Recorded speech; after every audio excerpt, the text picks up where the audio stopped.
mereka karenaku. Dan diriwayat oleh Imam Muslim dari Abu Hurairah radhiyallahu anhu, Rasulullah sallallahu alaihi wasallam bersabda, "Ala adullukum ala ma yamhullahu bihil khataya wa yarfa'u bihi darajat?" Maukah kalian aku tunjukkan beberapa amalan yang akan menghapuskan dosa dan mengangkat derajat kalian di sisi Allah? Maka para sahabat Nabi sallallahu alaihi wasallam menjawab, "Bala ya Rasulullah." Tentu kami mau wahai Rasulullah. Maka Nabi sallallahu alaihi wasallam bersabda, "Isbaghul wudu' 'alal makarih wa kathratul khuta ila al masajid wa intidharus salati ba'da as-salah fadzalikumur ribat wa dzalikumur ribat." Menyempurnakan wudu meskipun memberatkan. Wa kathratul khuta ila al masajid. Yang kedua, banyaknya langkah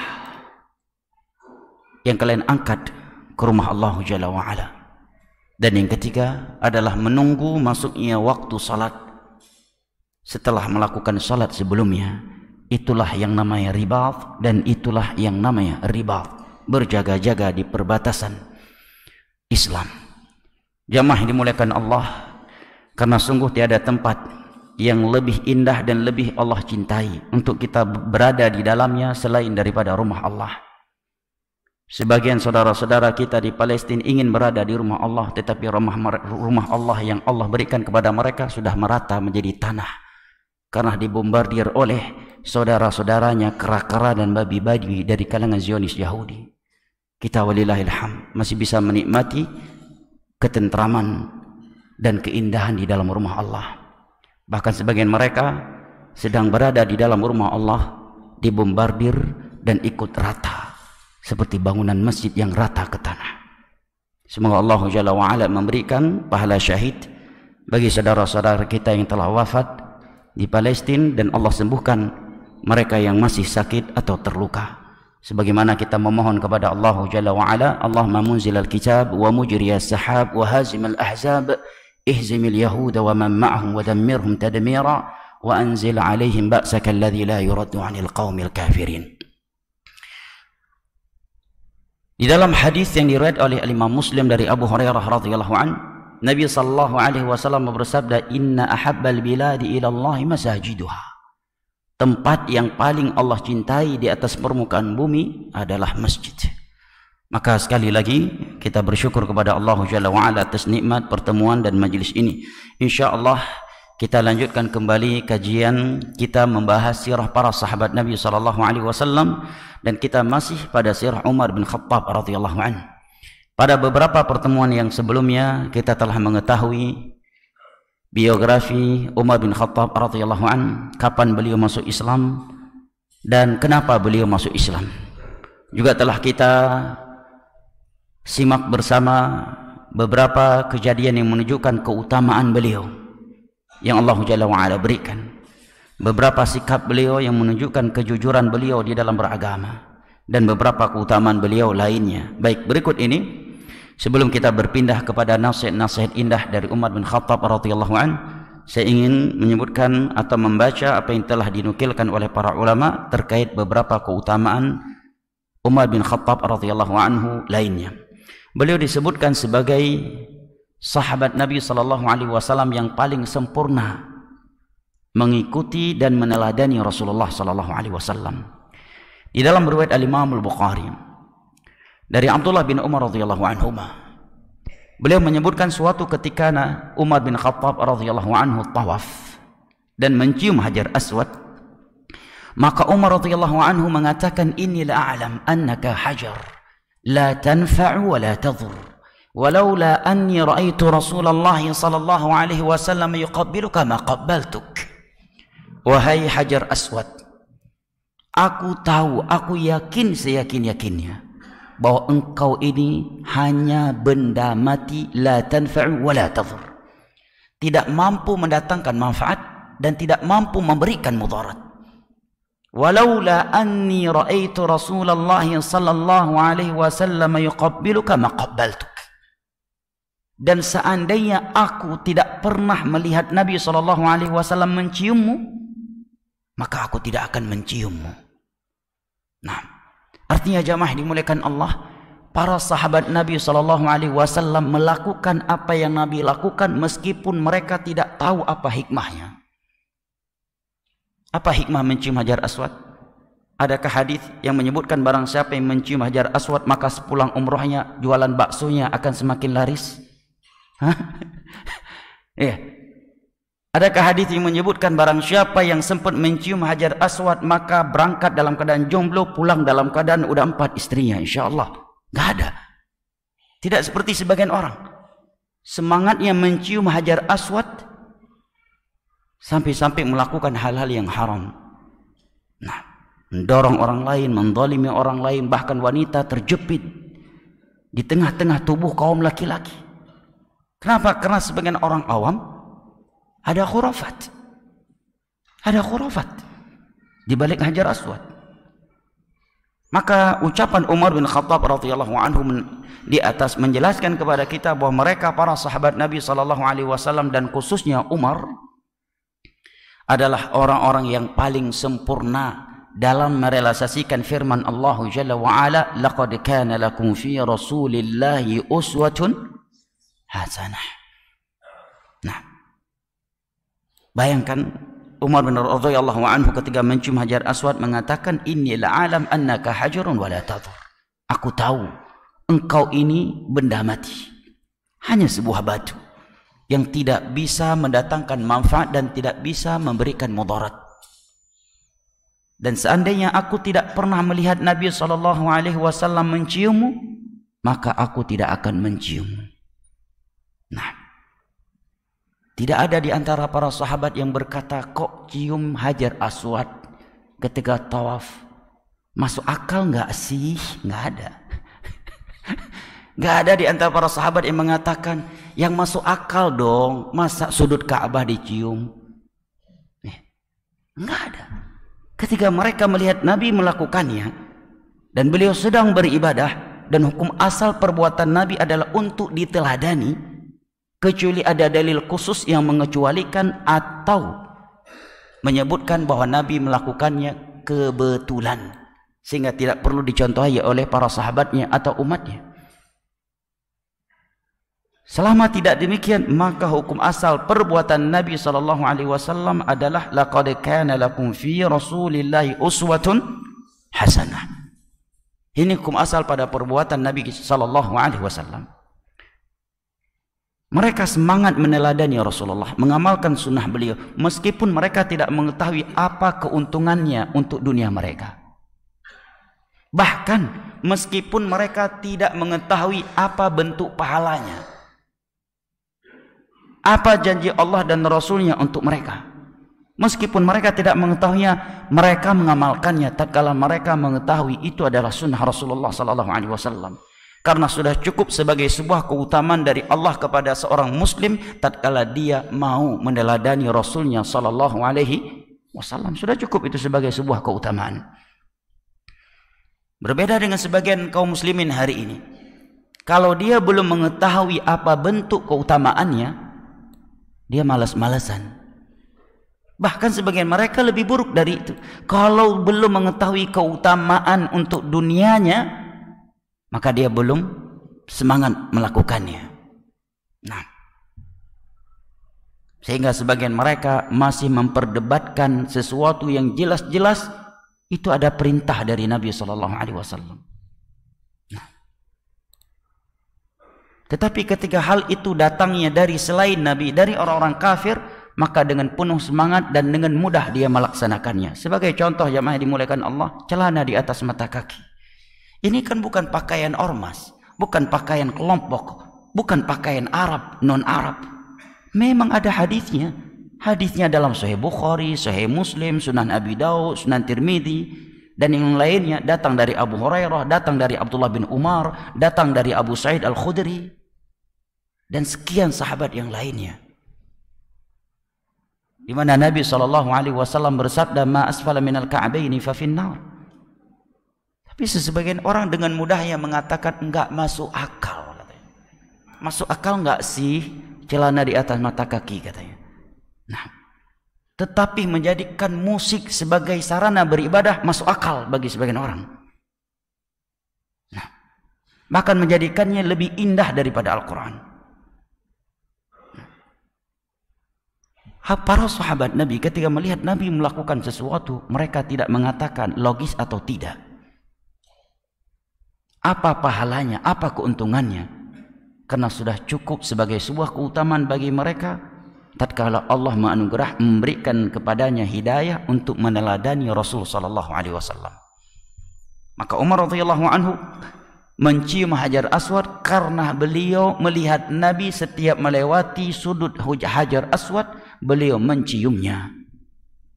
Maka beliau pun menciumnya setiap kali tawaf, meskipun tidak mengerti apa pahala yang Allah janjikan terkait mencium Hajar Aswad secara khusus. Ikhwanil kiram wa akhwati al-karimat rahimani Allah wa iyyakum wa baraka fikum. Disebutkan oleh Nafi'. Nafi' adalah budaknya Abdullah bin Umar radhiyallahu anhuma. Dan Umar radhiyallahu anhum salah satu dari antara sahabat Nabi yang diberikan keturunan oleh Allah dari kalangan para ulama. Umar punya anak namanya Abdullah, Hafiz, ya. Abdullah punya anak namanya Salim. Abdullah sahabat, Salim salah satu dari 7 ulama besar di masa tabi'in. Dan Abdullah juga punya budak namanya Nafi'. Tetapi Nafi' yang merupakan budaknya Abdullah bin Umar lebih berilmu daripada anak kandung beliau sendiri yang bernama Salim. Ini menerangkan kepada kita bahwa ilmu bukan dengan nasab. Ya, enggak semata-mata karena Anda anaknya Pak Kiai langsung Anda jadi gus yang berilmu, enggak. Hanya bermodal ayah Kiai ulama karismatik Anda menjadi gus, menjadi syekh, menjadi Kiai lah. Ilmu itu Nabi katakan innamal ilmu bitta'allum. Ilmu enggak akan pernah didapatkan kecuali dengan belajar. Nafi' menceritakan kanan nasu ya'tuna syajarah. Dahulu pernah sebagian manusia mendatangi sebuah pohon allati bai'a Rasulullah sallallahu alaihi wasallam tahtaha bai'atar ridwan. Sebuah pohon di mana Nabi sallallahu alaihi wasallam dahulu melakukan bai'at ridwan di bawahnya. Fayusalluna 'indaha. Mereka melakukan salat di sisi pohon tersebut.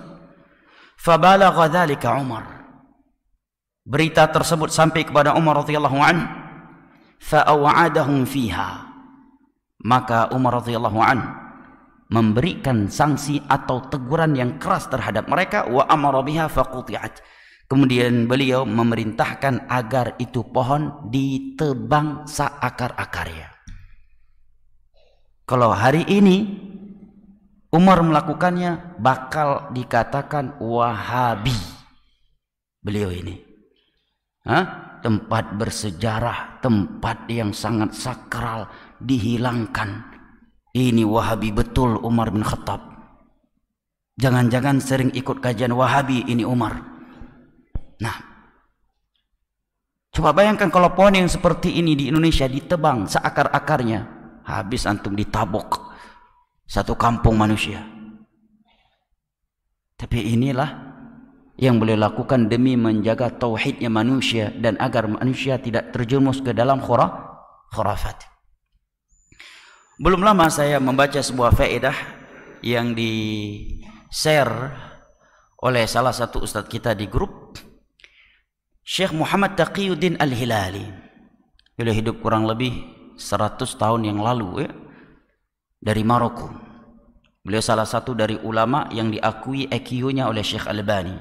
Syekh Albani mengatakan hanya ada 3 manusia di dunia ini yang aku kagumi kecerdasannya. Salah satunya Syekh Taqiyuddin Al-Hilali, yang kedua Syekh Syanqiti, dan yang ketiga adalah Syekh Salim Al-Bayhani dari Yaman. Syekh Taqiyuddin Al-Hilali beliau menyebutkan laqitu rajulan min ahli Makkah, laqitu syarif min ahli Makkah. Aku pernah bertemu dengan seorang dari Makkah. Di Makkah dia menunggangi ba'ir, seekor keledai, dan ditemani oleh seorang Najdi. Najd itu adalah Taif kalau sekarang. Sedangkan Najd di masa Nabi, yang Nabi katakan di situ akan keluarnya qarnu syaitan adalah Irak dan sekitarnya. Nah, dan ulama Taif terkenal dengan ulama yang kuat akidah dan tauhidnya. Dari anak keturunannya Syekh Muhammad bin Abdul Wahhab At-Tamimi An-Najdi rahimahullah. Dalam perjalanan tersebut, maka orang ini berkata, "Ya Rasulullah, wahai Rasulullah, tolong kami, wahai Rasulullah, tolong kami." Maka Arab awam Badui dari Taif ini langsung menampar orang ini dan mengatakan, "Ya himar, wahai keledai, katakanlah olehmu ya Allah, bukan ya Rasulullah." Lumayan ya, setelah ditampar dapat ilmu tauhid. Ya, karena seperti itu sebagian orang awam, khurafat, kesyirikan yang luar biasa. Nah, Umar radhiyallahu anhu karena beliau benar-benar mengikuti perintah Nabi SAW, meneladani Rasulullah SAW yang sangat-sangat tegas tentang kesyirikan dan benar-benar semangat dalam menutup seluruh pintu kesyirikan, maka beliau perintahkan ini pohon untuk ditebang seakar-akarnya sehingga tidak diketahui lagi bekasnya dan letaknya di mana. Karena memang Nabi SAW telah mendidik mereka dengan nilai-nilai tauhid dan menutup seluruh pintu-pintu yang bisa menjerumuskan manusia ke dalam kesyirikan. Di dalam Sunan At-Tirmidzi ada sebuah hadis dari Abu Waqid Al-Laythi radhiyallahu anhu. Beliau mengatakan, "Kharajna yauma Hunainin wa nahnu hudatsa wa ahdin." Kharajna wa nahnu hudatha wa ahdin yawma Hunainin ma'a Rasulillah sallallahu alaihi wasallam. Famararna bi sidratin lil musyrikin yaqufuna indaha wa yanwutuna biha aslihatahum. Faqulna ya Rasulullah wa yusammunaha dhat anwat. Faqulna ya Rasulullah ij'al lana dhat anwat kama lahum dhat anwat. Suatu ketika kami yang baru masuk Islam, menunjukkan tidak beliau saja yang baru masuk Islam, karena kita tahu perang Hunain banyak dari para sahabat yang baru masuk Islam. Kami yang baru masuk Islam ikut serta keluar melakukan perang Hunain bersama Nabi SAW. Suatu ketika kami melewati pohon bidara yang dikeramatkan oleh kaum musyrikin. Mereka beriktikaf di pohon itu dan mereka menggantungkan senjata-senjata mereka di pohon itu supaya senjata mereka keramat. Dan mereka memberinya nama Zatu Anwat. Anwat itu gantungan-gantungan, artinya tempat menggantungkan benda-benda. Maka kami yang baru masuk Islam berkata kepada Nabi SAW, "Ya Rasulullah, ij'al lana Zatu Anwat kama lahum Zatu Anwat." Wahai Rasulullah SAW, buatkan juga untuk kami pohon bidara yang keramat. Sebuah pohon keramat di mana kami bisa menggantungkan senjata-senjata kami di atasnya, sebagaimana mereka memilikinya. Maka Nabi SAW mengatakan, "Allahu Akbar, innaha sunan, innakum qultum kama qalat banu Israil li Musa ij'al lana ilahan kama lahum alihah." Allahu Akbar, sungguh apa yang mereka lakukan itu adalah kebiasaan ahlul kitab, umat-umat sebelumnya. Dan sungguh ucapan kalian ini sama persis dengan ucapannya Bani Israel kepada Musa alaihissalam. Tatkala mereka melewati suatu kaum yang menyembah anak seekor sapi setelah selamat dari kejarannya Firaun dan bala tentaranya, maka mereka mengatakan, "Wahai Musa, buatkan juga untuk kami satu sesembahan yang bisa terlihat nyata sebagaimana mereka memilikinya." Bahayanya beragama ikut-ikutan. Di antara asal muasal kebid'ahan itu muncul adalah ikut-ikutan. Di antaranya adalah perayaan Maulid Nabi SAW, kata Imam Ibnu Katsir dalam Al-Bidayah wa Nihayah dan selain beliau. Di saat itu kaum muslimin terpancing dengan orang-orang Nasara yang merayakan hari kelahiran Nabi Isa alaihissalam. Dan perayaan hari kelahirannya Nabi Isa alaihissalam bukanlah dari ajarannya Nabi Isa alaihissalam. Orang Nasara saja merayakan hari kelahiran Nabi Isa alaihissalam, masa kita tidak merayakan hari kelahiran Nabi kita? Maka mulailah ya mereka merayakannya. Nah, jamaah ini dimuliakan Allah. Nabi SAW begitu tegas tentang kesyirikan, tentang khurafat. Bahkan ketika Nabi SAW dipuji berulang kali oleh para sahabatnya, maka Nabi SAW mengatakan, cukup, kalian katakan aku adalah Abdullah wa Rasuluh, hambanya yang wajib beribadah kepada Allah, yang wajib menjalankan perintahnya, yang tidak boleh diberikan nilai-nilai ketuhanan untuknya, wa Rasuluh, dan aku sebagai utusannya yang wajib kalian ikuti. Ini Nabi loh, seperti itu tawadhu'nya. Nah, tidak ingin para sahabat berlebihan terhadap beliau. Maka Umar bin Khattab radhiyallahu anhu yang telah terdidik dengan tauhid dari Nabi SAW, begitu mengetahui sebagian manusia mulai mengkeramatkan pohon ini, sebuah pohon di mana dahulu Nabi membaiat baiatur ridwan, di bawahnya beliau langsung memberikan perintah untuk ditebas seakar-akarnya. Nah, ikhwanil kiram wa akhwati al-karimat rahimani Allah wa iyyakum wa baraka fikum. Juga disebutkan oleh Al-Ma'rur, beliau mengatakan, kharajna ma'a Umar bin Khattab radhiyallahu anhu fi hajjatin hajjah. Aku pernah bersama Umar bin Khattab radhiyallahu anhu dalam sebuah haji yang beliau lakukan. Perjalanan haji yang beliau lakukan. Maka ketika kami salat subuh, Umar radhiyallahu anhu membaca ayat alam tara kaifa fa'ala rabbuka bi ashabil fil dan surat li'ila fi Quraisy. Falamman saraf, tatkala beliau sudah selesai salat, fara'an nasa masjidan fabadaru, fara'an nasu masjidan fabadaru. Ada sebagian manusia melihat sebuah masjid, tempat salat, mereka langsung mendatanginya. Faqal, maka Umar bertanya kepada mereka, ma hadza, ada apa ini? Kenapa kalian berbondong-bondong ke tempat ini? Maka mereka menjawab, hadza masjidun shalla fihi Nabi sallallahu alaihi wasallam. Ini sebuah tempat salat di mana dahulu Nabi pernah salat di tempat ini. Nah, maka Umar mengatakan, hakadza halaka ahlul kitab qablakum. Seperti inilah ahlul kitab binasa sebelum kalian. Karena hal yang seperti inilah, ittakhadhu athara anbiya'ihim bi'a.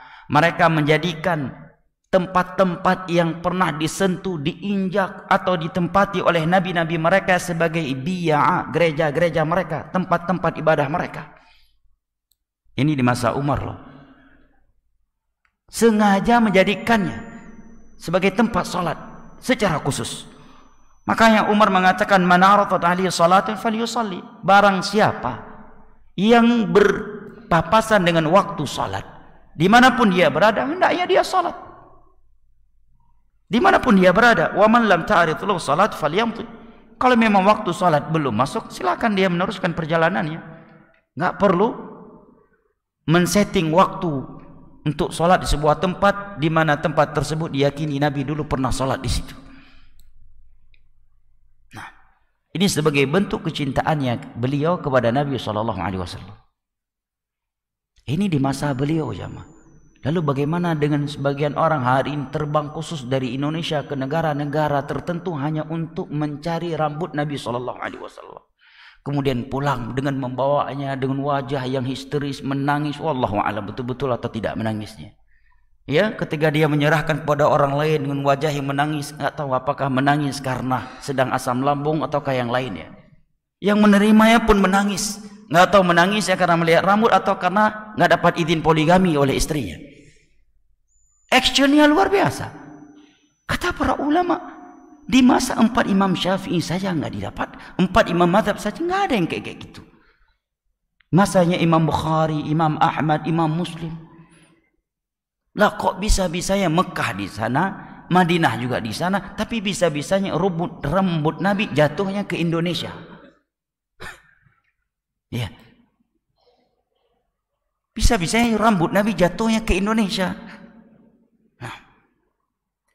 Dan tiada yang selamat dari khurafat yang seperti ini kecuali orang-orang yang sudah terdidik dengan Al-Quran dan As-Sunnah ala fahmi salafil ummah. Ikhwanil kiram wa akhwati al-karimat rahimani Allah wa iyyakum wa baraka fikum. Juga di antara biografi Umar radhiyallahu anhu yang indah dan patut kita teladani adalah sifat beliau yang begitu dermawan. Disebutkan oleh Zaid bin Aslam, beliau menyebutkan sami'tu Umar bin Khattab radhiyallahu anhu, aku pernah mendengar Umar bin Khattab radhiyallahu anhu mengatakan, amarana Rasulullah sallallahu alaihi wasallam an natasaddaq.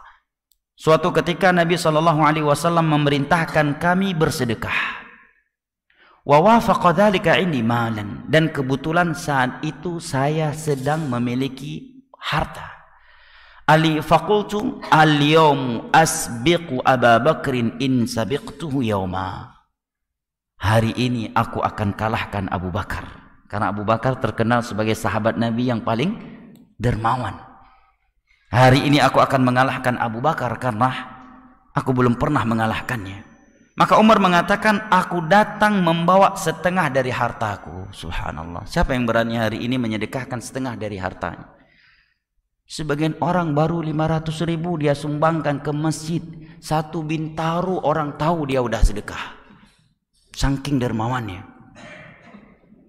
500.000 yang dia sedekahkan, tetapi 1 Bintaro bisa tahu dia sudah sedekah. Nah, Umar bin Khattab setengah hartanya boleh sedekahkan. Kita mungkin jangankan setengah, 1/5-nya saja belum berani. Bahkan sebagian orang berani bersedekah dengan barang atau harta yang sudah tak dia sukai lagi. Harta yang sudah tidak bermanfaat lagi. Daripada jadi sampah, daripada menuhi gudang, rusak dengan sendirinya, lebih baik kita sedekahkan. Walaupun dia mendapatkan pahalanya, tetapi bukan itu sedekah yang dengannya dia merasakan manisnya keimanan. Sedekah yang dengannya kita bisa merasakan manisnya keimanan adalah tatkala kita mampu menyedekahkan sebagian harta kita yang sedang kita cintai. Allah Jalla wa Ala berfirman, lan tanalul birra hatta tunfiqu mimma tuhibbun. Kalian tidak akan merasakan manisnya iman sehingga kalian menyedekahkan sebagian harta yang masih kalian cintai. Makanya ketika Nabi SAW berbicara tentang sedekah, Nabi tidak mengatakan sedekah itu simbol kekayaan, tetapi Nabi mengatakan wassadaqatu burhan. Sedekah itu adalah bukti keimanan. Oleh karenanya sebagian orang miskin lebih berani bersedekah daripada sebagian orang kaya. Kenapa? Karena keimanan. Karena keimanan. Umar bin Khattab radhiyallahu anhu datang membawa setengah hartanya. Ini menerangkan kepada kita betapa Umar bin Khattab radhiyallahu anhu dermawan. Imam A'mash, beliau mengatakan, kuntu yawman indah, suatu ketika aku berada di sisi Umar bin Khattab radhiyallahu anhu. Imam A'mash ulama tabi'in. A'mash adalah gelar untuk beliau. A'mash artinya buta, karena beliau memang buta. Adapun nama beliau Sulaiman bin Mihran Abu Muhammad. Dari sejak lahir sudah sejak lahir sudah buta, dan sebelum berumur 7 tahun sudah hafal Al-Quran dan menyetorkan 1000 hadis Nabi dengan sanad-sanadnya lancarnya seperti beliau menyetorkan surat Al-Fatihah. Saking kuatnya hafalan beliau, di masa itu para ulama melakopi beliau dengan laqab mushaf karena kuatnya hafalan beliau. Dan para ulama di masa dahulu merasa bangga dengan kebanggaan yang luar biasa apabila bisa mendapati 1 hadis saja dari A'mash ini. Bahkan sebagian ulama mengatakan barang siapa yang mampu belajar kepada Imam A'mash faqad jawazal qantarah. Dia sudah melewati as-sirat. Karena memang Allah menciptakan sifat yang sangat aneh pada diri A'mash ini. Tidak semua orang mau belajar sama beliau. Suatu ketika beliau didapati memang aneh luar biasa. Sampai-sampai sebagian ulama mengatakan seolah-olah Allah menciptakan Imam A'mash ini hanya khusus untuk menguji keikhlasan ulama hadis. Di antara keanehan beliau adalah apabila ada para penuntut ilmu mendatangi rumah beliau, maka beliau melepaskan anjing buruan beliau untuk mengejar mereka.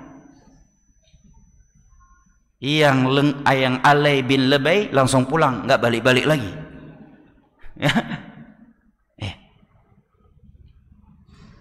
Sebagian yang lainnya mereka lari ke sana kemari, bahkan sebagian mereka ada yang naik ke pohon. Ketika anjingnya A'mash sudah lelah dan tertidur, maka dia turun pelan-pelan kemudian mengetok pintunya Imam A'mash.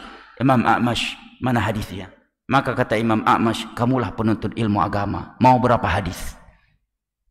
Nah, Imam A'mash beliau mengatakan, suatu ketika aku berada di sisi Umar bin Khattab radhiyallahu an, fa utiya bi 22,000 dirham.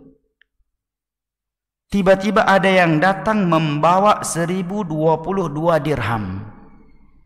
Berapa itu? Hah? Dirham itu mata uang dari perak. Nah, perak itu kena zakat mi'ata dirham. 200 dirham itu kurang lebih 595 gram. 200 dirham kurang lebih 595 gram. Berarti kalau 1022 dirham berapa? Sekian yang jelas. Sekian gram, yang jelas banyak. Falam yakum min majlihi hatta yufarriqaha. Sebelum beliau bangun dari majlisnya, itu uang sudah beliau bagi-bagikan semuanya. Mungkin kita cuma bisa membaca sirah beliau ini, tetapi paling tidak kita menjadi sadar bahwa kita belum termasuk dari orang-orang yang dermawan, jamaah. Bahwasanya kita belum punya bahan yang cukup untuk ujub dan riak karena sedekah.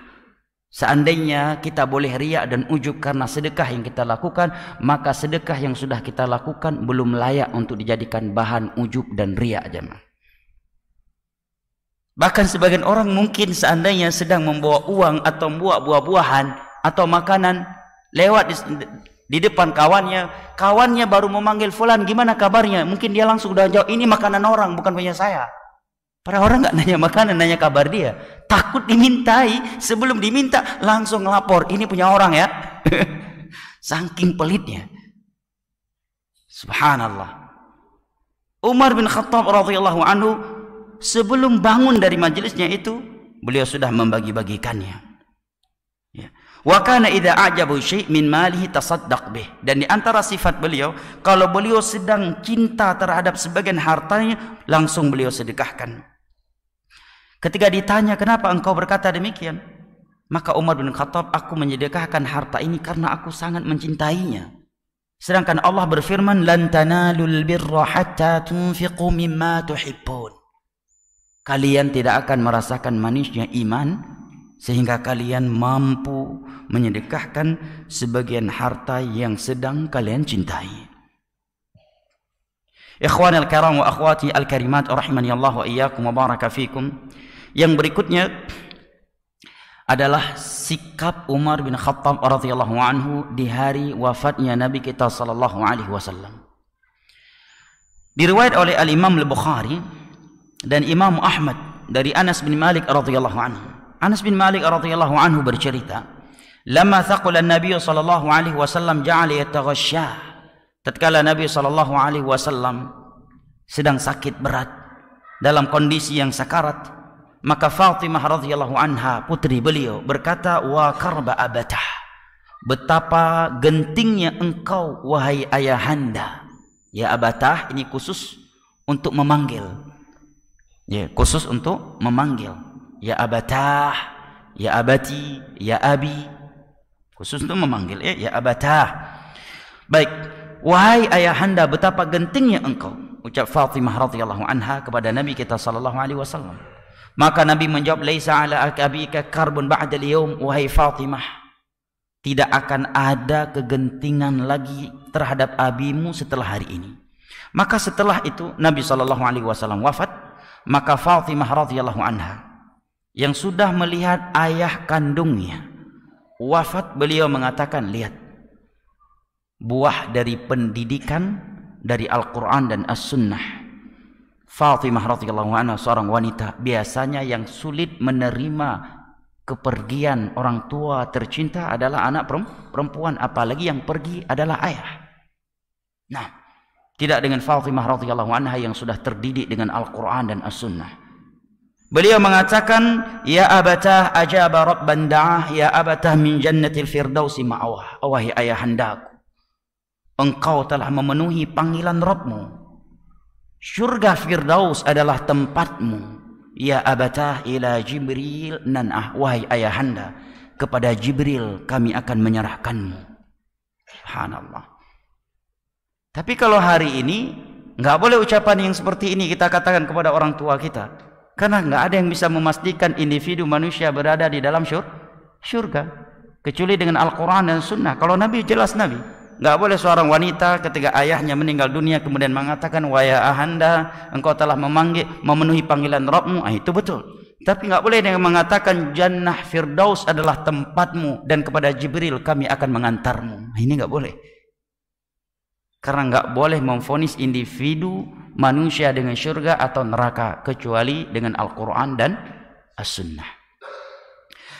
Kemudian tatkala Nabi SAW dikuburkan, maka Fatimah radhiyallahu anha berkata kepada Anas sebagai pembantunya Nabi SAW, ya Anas, atabat nufusukum. Wahai Anas, apakah kalian siap melemparkan tanah-tanah ini kepada Rasulullah SAW menguburkan beliau? Mungkin di antara antum masih bertanya, apa kaitannya dengan biografinya Umar dan sikapnya Umar di hari wafatnya Nabi? Ya, ini disebutkan oleh Syekh di sini untuk menjelaskan kepada kita kenapa Umar bisa seperti itu sikapnya ketika mendengar Nabi wafat. Karena memang Nabi SAW sangat dicintai oleh para sahabatnya. Sampai-sampai mereka hampir tidak siap menguburkan Nabi SAW. Maka Fatimah radhiyallahu anha mengatakan, wahai Anas, apakah kamu siap menguburkan Nabi SAW dengan tanah-tanah ini? Kemudian kata Anas bin Malik radhiyallahu anhu dalam riwayat At-Tirmidzi, "Lamma kana yaumul ladzi dakhala fihi Rasulullah sallallahu alaihi wasallam al-Madinah ata'a minha kullu syai'." Hari tatkala Nabi sallallahu alaihi wasallam tiba di Madinah, segala sesuatu bercahaya. Kata Anas bin Malik radhiyallahu anhu, "Falamma kana al-yaumul ladzi mata fihi," sedangkan hari di mana beliau diwafatkan, azlama minha kullu syai', segala sesuatu di Madinah menjadi gelap. Wa ma nafadna 'ani Nabi sallallahu alaihi wasallam al-aidi hatta ankarna qulubana, bahkan hati-hati kami masih mengingkarinya, belum siap menerima kenyataan ini. Karena Nabi sallallahu alaihi wasallam lebih mereka cintai daripada istri, anak, orang tua, bahkan dari diri mereka sendiri. Karena memang Nabi sangat mencintai mereka. Oleh karenanya ketika Nabi SAW wafat, para sahabat Nabi gelisah. Anas bin Malik mengatakan, yang sedang duduk tidak mampu berdiri, yang sudah berdiri nggak mampu berjalan, yang sedang berjalan tiba-tiba berhenti. Maka setelah itu kita akan lihat bagaimana sikap ya Umar tatkala sampai kepada beliau berita wafatnya Nabi SAW setelah salat Isya nanti insyaallah taala. Subhanakallahumma wa bihamdik, asyhadu an la ilaha illa anta, astaghfiruka wa atubu ilaik. Wassalamualaikum warahmatullahi wabarakatuh. Sembari berteriak mengatakan, inna rijalan minal munafiqin yaz'amuna anna Rasulullah sallallahu alaihi wasallam tufi. Sesungguhnya orang-orang munafik menyangka bahwa Nabi sallallahu alaihi wasallam telah diwafatkan oleh Allah. Ini anggapannya orang-orang munafik, kata Umar bin Khattab radhiyallahu anhu. Karena memang mereka belum siap menerima berita ini, jamaah.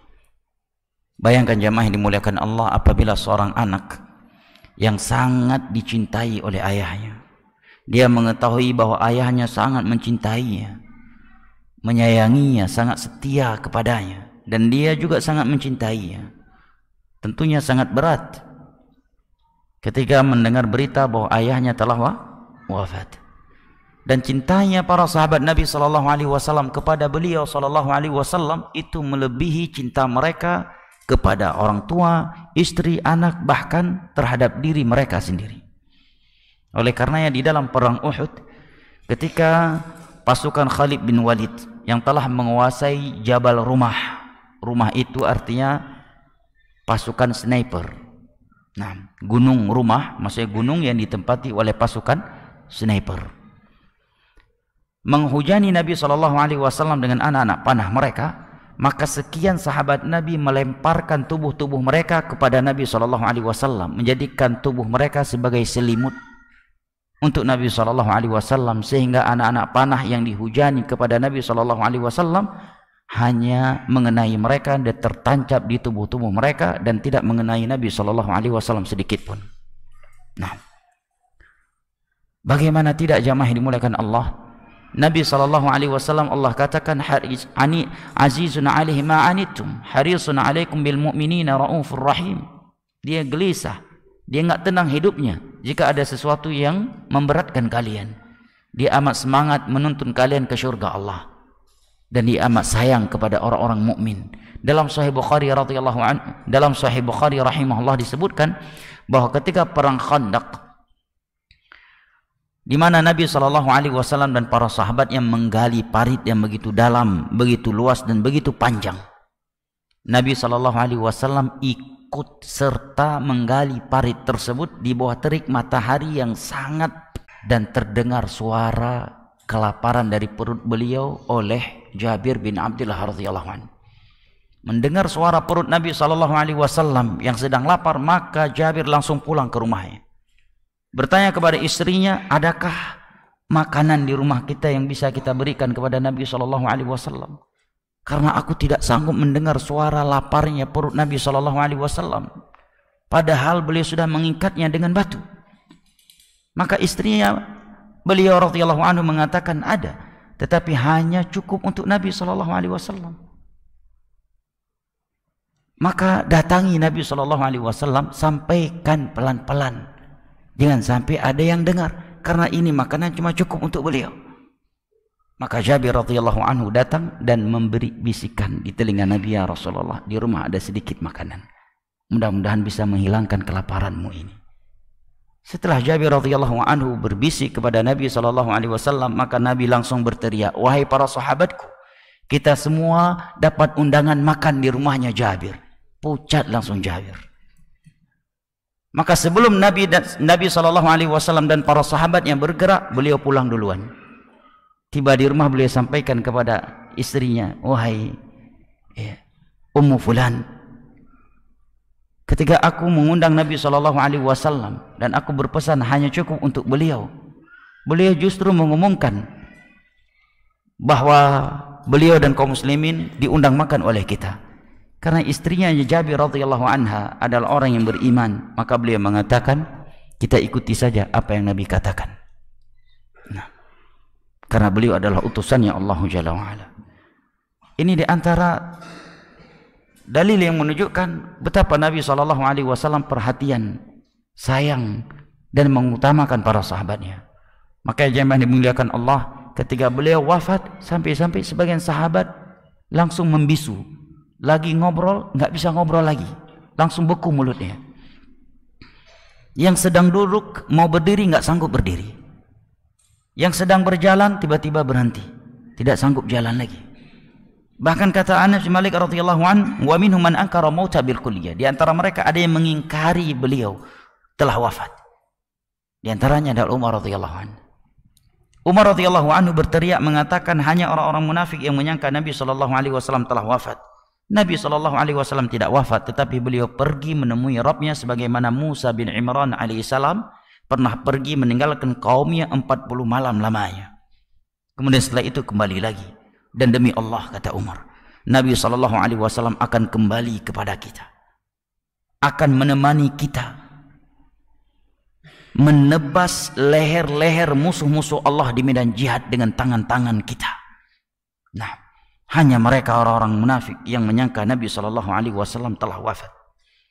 Ini diriwayat oleh Imam, atau disebutkan oleh Ibnu Hibban di dalam sahihnya, oleh Ibnu Hisham dalam sirahnya dari Ibnu Ishaq. Tak lama kemudian datanglah Abu Bakar radhiyallahu anhu di atas kuda ini, sehingga beliau masuk ke dalam kamarnya Aisyah radhiyallahu anha dan tidak berbicara dengan siapapun, sehingga beliau mendatangi Nabi sallallahu alaihi wasallam wa huwa mughsha bi thawbin hibarah fakashafa an wajhi, dan Nabi sallallahu alaihi wasallam telah terbungkus dengan kain kafan. Abu Bakar radhiyallahu anhu mendatanginya dan menyingkap wajahnya, thumma faqabbalah, kemudian Abu Bakar radhiyallahu anhu menciumnya, wa baka, dan kemudian Abu Bakar menangis. Setelah itu Abu Bakar radhiyallahu anhu mengatakan, wallahi la yajma'allahu 'alaika mautatain, jazakallahu khairan. Demi Allah wahai Rasulullah, Allah tidak akan memberikan dua kematian untukmu. Karena di alam barzakh, kalau bukan dengan nikmat maka dengan azab. Adapun kematian yang pertama, maka engkau telah merasakan ya saat ini. Setelah itu Abu Bakar keluar dan Umar sedang marah-marah.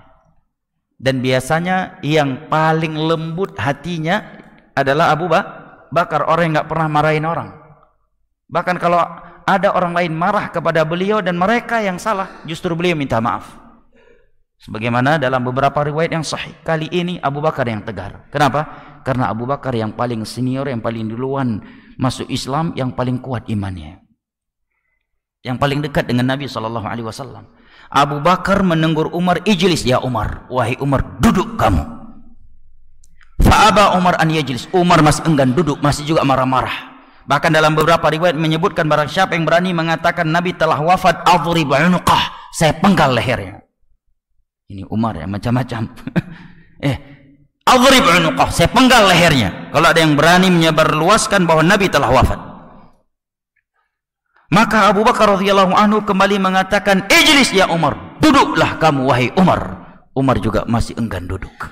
Sampai yang ketiga kalinya Abu Bakar langsung khutbah, menyampaikan ceramah kepada manusia dan meninggalkan Umar. Dan khutbahnya Abu Bakar telah kita bahas pada biografi Abu Bakar radhiyallahu anhu sebelumnya, di mana Abu Bakar radhiyallahu anhu setelah memuji Allah mengatakan, man minkum ya'budu Muhammadan fa inna Muhammadan qad mat. Barang siapa di antara kalian beribadah karena Muhammad, maka Muhammad hari ini telah wafat. Tetapi barang siapa yang beribadah kepada Allah, maka Allah Maha hidup yang tidak akan mati. Kemudian beliau membaca ayat ke-144 dari surat Ali Imran, wa ma Muhammadun illa rasulun qad khalat min qablihi ar-rusul afa imma aw qutila qalabtum ala aqabikum. Tidaklah Muhammad kecuali seorang rasul, di mana telah ada rasul-rasul sebelumnya, yang mana ia juga mati. Apakah apabila Muhammad mati atau terbunuh, kalian semua akan murtad? Ini ayat dibacakan dalam kondisi yang seperti itu, tentunya ngena banget, ya kan? Nusuk banget. Karena setelah Nabi SAW wafat, banyak orang yang murtad. Bahkan sebagian mereka yang belum terima Nabi utusan Allah telah wafat, akhirnya mengikuti Musailamah Al-Kadzdzab yang mengaku sebagai Nabi. Nah, ikhwanil kiram wa akhwati al-karimat, kemudian Abdullah bin Abbas mengatakan seakan-akan mereka belum pernah mendengar ayat itu kecuali dari Abu Bakar saat itu, padahal mereka telah menghafalnya jauh hari sebelum itu. Hal yang sama juga dikatakan oleh Umar bin Khattab radhiyallahu anhu. Baik, jamaah yang dimuliakan Allah, pelajaran apa yang bisa kita ambil dari sikapnya Umar di hari wafatnya Nabi SAW ini jamaah? Yang pertama, cinta beliau yang luar biasa terhadap Nabi SAW, sehingga beliau tidak siap menerima berita wafatnya Nabi SAW. Yang kedua, kata para ulama, kejeliannya Umar terhadap konspirasi musuh-musuh Islam terhadap Islam untuk mematahkan semangat perjuangannya kaum muslimin dengan menyebarluaskan berita telah wafatnya Nabi SAW, meskipun itu berita yang benar. Beliau khawatir ini upaya dari mereka untuk mematahkan semangatnya kaum muslimin. Karena kalau komandan sudah mati di medan tempur atau seorang pimpinan sudah tidak ada lagi, tentunya ini bisa mematahkan semangat perjuangan pengikutnya. Makanya dalam perang Uhud, ketika kaum muslimin di pertengahan hari pertama memenangkan perang Uhud, kemudian setelah itu Allah turunkan kekalahan kepada mereka karena mereka pasukan sniper yang berada di atas gunung Rumah menyelisih perintah Nabi SAW. Di saat para sahabat tim janais gratis. Baik, yang pertama, terkait memberikan hadiah kepada guru, ini sebenarnya kembali kepada pembahasan fikih boleh menerima atau memberi, di mana para ulama menyebutkan bahwa larangan terkadang suatu pemberian itu menjadi terlarang dan mengambilnya juga menjadi terlarang karena di dalamnya ada unsur al-muhabah. Al-muhabah, mengambil hatinya. Sedangkan orang yang dia berikan hadiah masih sebagai guru anaknya, kecuali anaknya sudah tamat. Dikhawatirkan nanti hati guru tersebut akan lebih condong kepada anaknya. Sedangkan semua murid-muridnya harus mendapatkan hak dan perhatian yang sama, dan Islam agama yang menuntun kita untuk selalu bersikap adil, dan Islam adalah agama yang menutup semua pintu-pintu yang menimbulkan kerusakan. Nah, makanya dilarang. Apabila institusi sekolah tersebut melarang guru mengambil sebuah hadiah dari wali murid dan melarang wali murid memberikan hadiah kepada guru, maka tidak boleh dia memberinya, karena ini bagian dari kesepakatan yang telah ia ambil ketika dia memasukkan anaknya ke dalam sekolah tersebut. Dan Nabi SAW bersabda, wal muslimuna ala syurutihim, dan kaum muslimin itu berada di atas kesepakatan di antara mereka. Dan Allah Jalla wa'ala juga berfirman, wa'tul buyuta min abwabiha, dan masuklah ke rumah melalui pintu-pintunya. Maksudnya ikutilah suatu prosedur yang telah berlaku. Baik jamaah yang dimuliakan Allah, adapun memberikan uang kepada ambulan gratis, Anda bingung, uang kepada ambulan gratis, tips kepada driver ambulan, kayaknya Anda bingung, uang kepada ambulan gratis, uang ambulan bisa ngambil uang, masya Allah, atau tim janais. Saya kira ini tidak mengapa, karena di sini tidak ada unsur yang dikhawatirkan. Insya Allah dengan diberikan tips, nggak mungkin driver ini yang keluarganya nggak pernah berikan tips, begitu orang keluarga yang meninggal kemudian jenazah yang nggak dijemput, enggak kan? Insya Allah. Walaupun dia sudah digaji dari tempat tersebut, saya kira ini bukan hal yang terlarang. Ya, maka hukum asal boleh-boleh saja memberinya, kecuali memang dari pihak instansi orang tersebut melarangnya, maka kita tidak boleh menyelisih prosedur yang telah berlaku. Selama tidak ada larangan, maka hukum asal memberi adalah boleh. Apalagi kepada orang yang seperti ini, di mana pemberian kepada mereka tidak ada hal-hal yang dikhawatirkan karenanya. Wallahu a'lam bishawab, wal ilmu indallah. Assalamualaikum Ustaz. Waalaikumsalam warahmatullahi wabarakatuh. Ustaz, tentang hadis tidak ada pemimpin kecuali Quraisy, apakah hadisnya sahih tentang capres saat ini? Apakah bisa dihubungkannya dengan beliau mengaku Quraisy? Ya, yang pertama ana menjawab jawaban yang umum, ya, mohon untuk tidak dipelesetkan. Karena di antara masa yang berbahaya dan sensitif adalah menjelang pilpres, khusus untuk warga yang tinggal di Konoha katanya. Allahul musta'an. Baik, hadisnya sahih. Hadisnya sahih. Khalifah itu harus dari suku Quraisy. Makanya para sahabat Nabi dari bangsa Ansar saja enggak boleh jadi khalifah. Abu Hurairah enggak boleh jadi khalifah. Para sahabat yang lain enggak boleh, kecuali sahabat Nabi dari Quraisy. Itu ketentuan dalam Islam. Kaum Ansar cuma boleh menjadi umara. Cuma boleh menjadi umara, para menteri. Dan hadis ini adalah bantahan kepada kaum Khawarij yang berpendapat bolehnya memberontak, melengsarkan seorang penguasa dengan alasan pemerintahannya tidak syar'i. Dan dalil ini adalah dalil untuk akidahnya salaf Ahlus Sunnati wal Jamaah, bahwa seorang pemimpin itu walaupun tidak syar'i dan dia mengambil kepemimpinan itu dengan proses yang tidak syar'i, kemudian menjadi pemimpin di baiat, di bawahnya terjadi persatuan, maka dia wajib ditaati demi menjaga persatuan dan agar tidak terjadinya pertumpahan darah di antara manusia. Maka ada hadis dari Nabi SAW yang datang dari Irbad bin Sariyah radhiyallahu anhu. riwayat al-Imam Tirmidzi dan selainnya, Nabi SAW mengatakan was-sam'i wat-ta'ah wa in ta'ammara 'alaikum 'abdun habashi ka'anna ra'sahu ya inabun tafiyah atau zabibah. Hendaknya kalian taat dan mendengar kepada pemimpin yang memimpin kalian meskipun dia seorang budak sahaya dari Ethiopia. Padahal dalam Islam budak nggak boleh jadi khalifah. Tapi seandainya ada budak ya dari Ethiopia lagi, pada orang merdeka yang bukan Quraisy aja nggak boleh jadi khalifah. Kalau Allah takdirkan jadi khalifah, kalian tetap taat dan tetap patuh kepadanya, meskipun dia budak sahaya dari Ethiopia yang kepalanya seperti buah kismis. Dan tentunya inna akramakum indallahi atqakum, karena dari Ethiopia hitam pekat keriting, bahkan rata-rata rambutnya itu ya tipis, nggak panjang-panjang. Nah, menyatu dengan kulit ya seperti buah kismis. Nah, menjadi pemimpin kalian wajib taat, wajib dengar. Jadi pendalilan dari hadis ini jangan dibalik.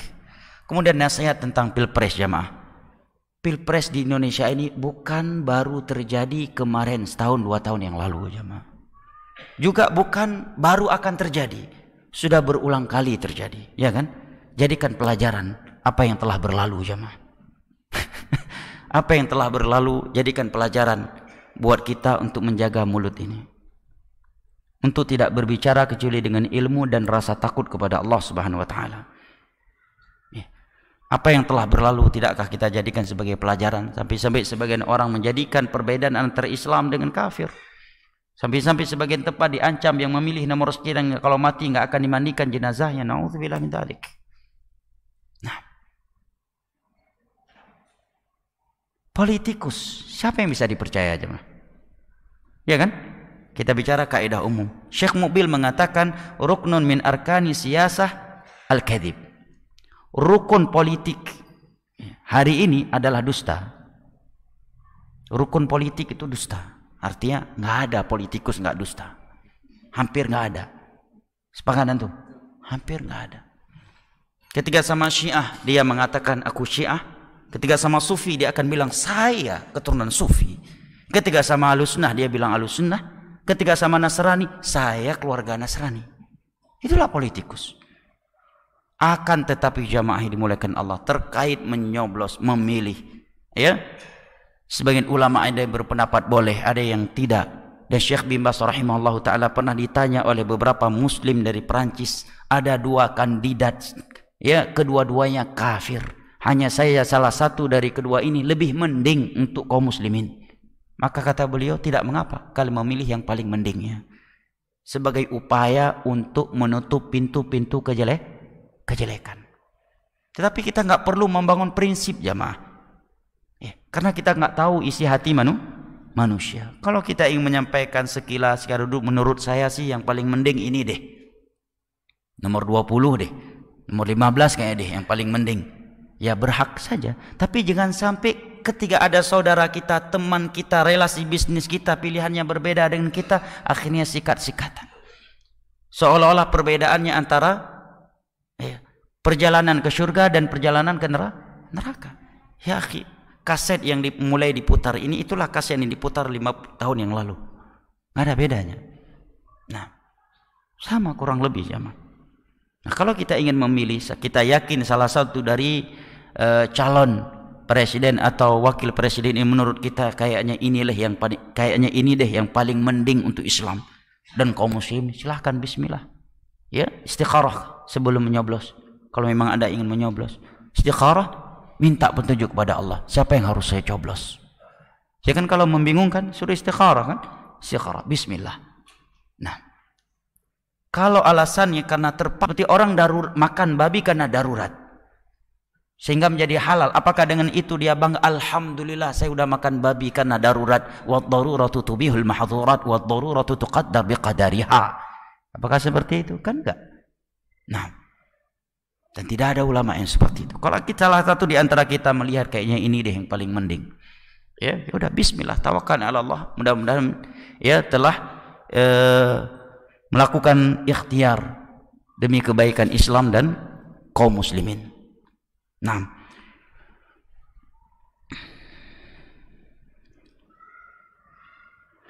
Kekhilafahan telah berakhir. Kapan hadirnya kekhilafahan yang mana sistem dunia ini sudah banget menyiksa kaum muslimin?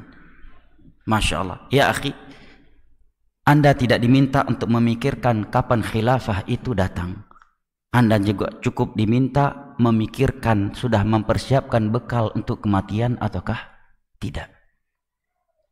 Seandainya Anda mati dan pemimpin Anda adalah Fir'aun, dan Anda mati di alam keadaan bertakwa kepada Allah, Anda akan masuk surga. Fir'aun memimpin.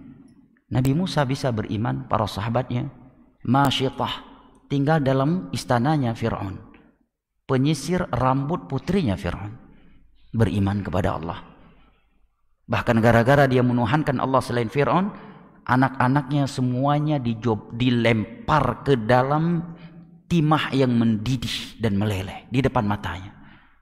Sehingga tersisalah beliau dan bayi yang ada di dalam gendongannya, dalam Sahih Bukhari. Ketika beliau ingin loncat ke dalam timah yang mendidih dan meleleh tersebut, fataqa'asat, beliau sempat menundanya karena melihat bayi dalam gendongannya. Tiba-tiba bayi beliau diberikan karamah oleh Allah, bisa berbicara.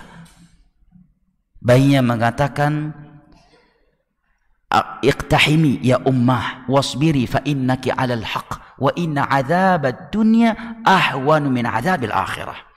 Wahai ibunda, lompatlah dan bersabarlah engkau, karena engkau di atas kebenaran, dan karena azab dunia ini jauh lebih ringan daripada azab akhirat. Nah, yang terpenting bagi kita adalah apa yang Nabi katakan, ittaqillaha haitsuma kunt. Bertakwalah engkau kepada Allah dimanapun engkau berada. Wa'bud rabbaka hatta ya'tiyakal yaqin, dan beribadahlah engkau sampai kematian datang menjemputmu. Dan para ulama mengatakan, aqimus syariah fi nufusikum wa qulubikum taqum lakumul daulah. Tegakkan syariat Allah pada diri-diri kalian, niscaya Allah akan berikan khilafah untuk agama kalian.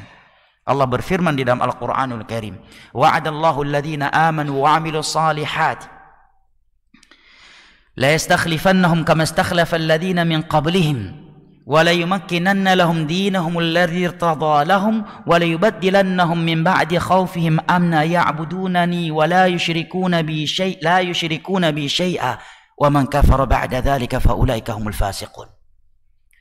Allah telah berjanji kepada mereka yang beriman dan beramal saleh bahwa Allah akan berikan khilafah untuk mereka. Allah akan kokohkan agama mereka yang telah Allah ridhai, dan Allah akan gantikan rasa takut mereka dengan nikmat keamanan. Tidak pernah gelisah dan tidak pernah takut dalam mengamalkan agama Allah. Kapan? Apa syaratnya? Ya'budunani la yusyrikuna bi syai'. Bertauhid dan tidak berbuat syirik. Sekarang kaum muslimin yang bertauhid minoriti atau mayoriti? Minoriti. Ya, sebagian tempat kaum muslimin masih menyembelih untuk laut. Setelah disembelih kemudian kepala dilemparkan ke laut. Ketika diingatkan itu syirik, mereka mengatakan ini tauhid. Kita menyembelih dengan nama Allah. Kalau menyembelih dengan nama Allah, kenapa harus dilempar ke laut? Ada apa? Banyak tanda tanya di balik itu. Dan itulah salah satu yang Allah maksud, salah satu yang Allah firmankan, wa ma uhilla bihi li ghairillah. Sembelihan-sembelihan yang diperuntukkan untuk selain Allah, walaupun ketika menyembelih dia sembelih dengan nama Allah, tapi tujuannya untuk jin. Masih banyak kaum muslimin hari ini jualan bakso pakai jimat, daftar PNS pakai jimat. Subhanallah. Bahkan belum lama ana diberitahu seorang bupati naik jadi bupati di sebuah daerah 100% muslim di situ. Dia menggunakan dukun Hindu dari salah satu tempat di Indonesia ini. Saya tidak ingin menyebutkan nama bupati itu dan nama daerahnya. Dia muslim. Bayangkan, pakai sihir. Dia menyewa dukun dari Hindu. Nah, maka bagaimana akan ada khilafah? Dan Allah tidak akan memperkarakan kita seandainya kita mati dan pemimpin kita zalim.